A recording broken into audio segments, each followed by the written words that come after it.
So,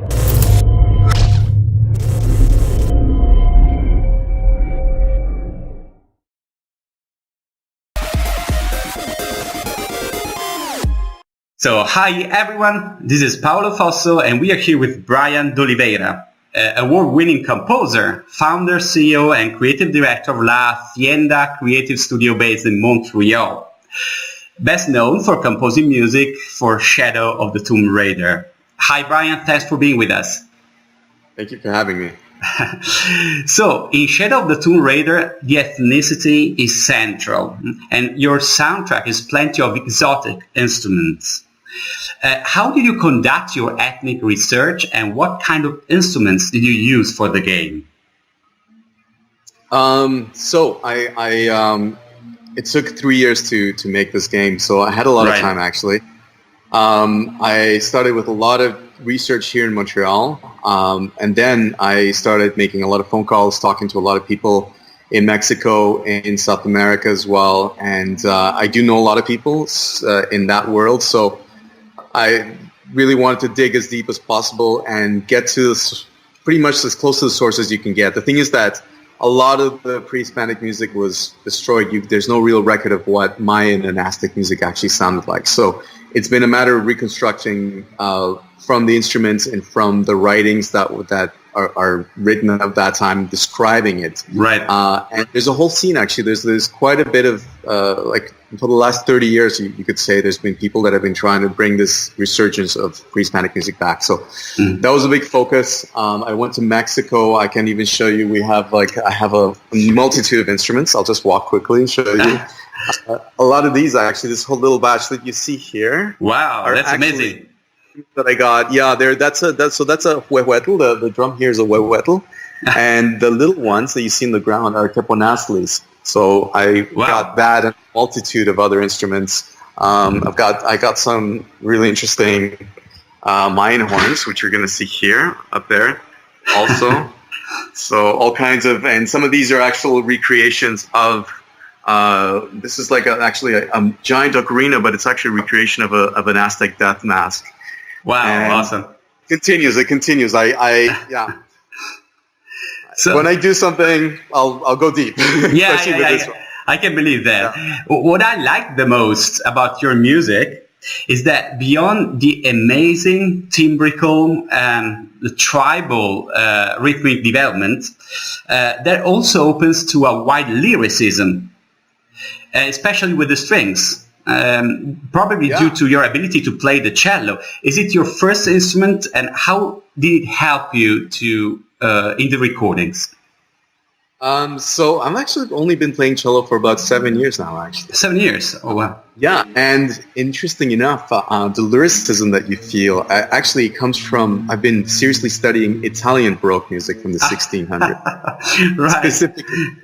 My teacher, Eleanor Fry, she actually has been going to Italy for the last 10 years, and I've been learning directly from her. So actually, Italian music is a huge influence, and actually, you could say that's great. A lot of it inside of Tomb Raider, and great. Actually, that's great. You see here, these are actually I have more cellos, but you can see some of them right here. The one, it's hard to see. What am I showing? Okay, there they are. There they are. Wow. So you see the four there. They were used. I have another 4 cellos that are somewhere else also. But the one, the sort of the darkest one. Yep. Mm-hmm. That's from 1780. That's the main cello. There's also another one from 1830, which is a church bass. It used to be used in churches in Europe as well. So there's so much variety of tonal sounds just from the cellos because they are all different. And so here's my workshop. Wow. So I spend when I can when I'm taking breaks from composing. This is my relaxing time. I like to spend a lot of time working with my hands, and it actually connects me to the music as well. Lately, I've been making some bows, which is actually a lot more difficult than you would imagine. And then I've got some of the instruments that I some of them I hacked together, like this one. This is my very first guitar when I was 12 years old. Wow. It stopped working, so I actually created kind of like a kalimba type of instrument that you can bow and get really crazy sounds with. I used this one in Papua New Guinea. It's very scary sounding. Yeah, it is. Yeah, just constantly trying out new things, either hacking instruments together or making instruments from scratch. It's definitely a good way to get creative when you're just too much into the music. Wow. Listen, Rob Bridget, the audio director of the game, said that one of the main intention you got to portray was fear. How do you do that? So the idea of fear is actually a very, even though it's a base feeling, it can actually be very complex. So the idea was for me, I workshopped with a lot of instruments, and there's something to be said when you are physically playing the instruments.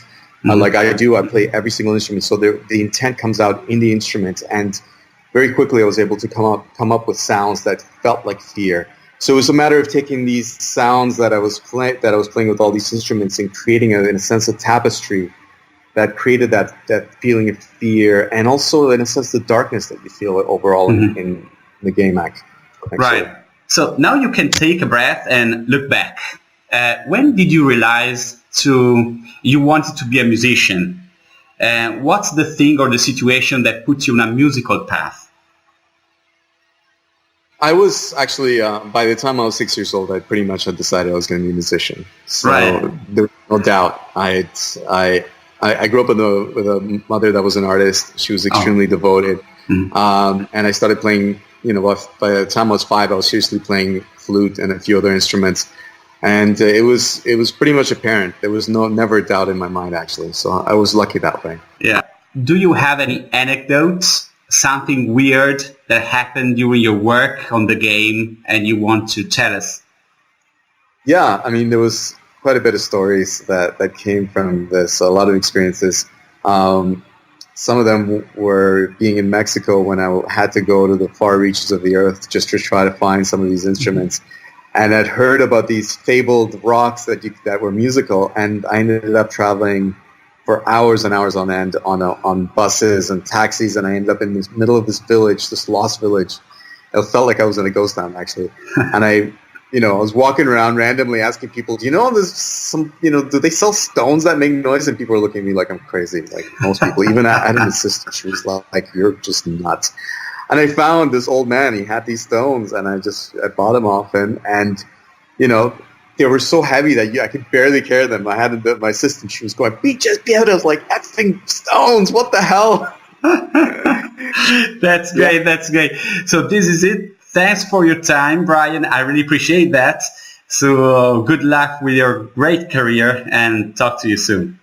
It's a pleasure. Thank you very much. Bye-bye.